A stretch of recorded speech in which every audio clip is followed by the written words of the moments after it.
প্রিয় হাজিরাবাসী, সম্ভববাসী, আপনারা অক্লান্ত পরিশ্রম করেছেন গত কয়েকটি মাস এবং যেভাবে বাড়ি বাড়ি গিয়েছেন এবং নির্বাচনের দিন ঐক্যবদ্ধভাবে ধানের শীষকে বিজয়ী করেছেন, সেটি আমার জন্য জীবনের একটা বড় পুরস্কার বলে আমি মনে করি।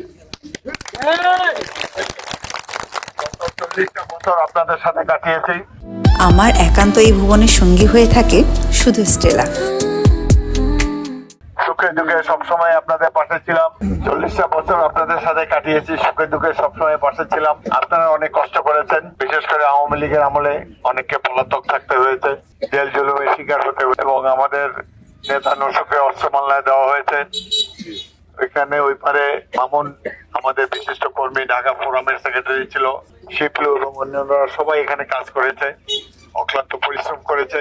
সেজন্য আমাদের এই বিজয় সম্ভব হয়েছে। একটা জিনিস আমি আপনাদেরকে আশ্বস্ত করতে চাই, আমি দুর্নীতিকে কোনো প্রশ্রয় দেব না। যে অন্যায় কাজ করবে, দুর্নীতি করবে, সন্ত্রাস করবে, মানুষকে কষ্ট দিবে, সাথে সাথে তার বিরুদ্ধে শাস্তিমূলক ব্যবস্থা।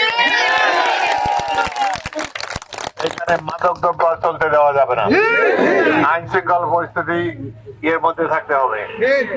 সুতরাং কোনোভাবেই যাতে আর সাধারণ মানুষ নির্যাতিত না হয় সেজন্য আপনাদের খেয়াল রাখতে হবে, আমাদের দলকে ঐক্যবদ্ধ রাখতে হবে। যখন চেয়ারম্যান ইলেকশন দিবে আপনার যে প্রার্থীর পিছনে চলে যাবেন, কিন্তু এখন থেকে মারামারি কাটাকাটি শুরু করবেন না, মিলেমিশে থাকার চেষ্টা করেন। ঐক্য হইল সবচেয়ে বড় সম্পদ।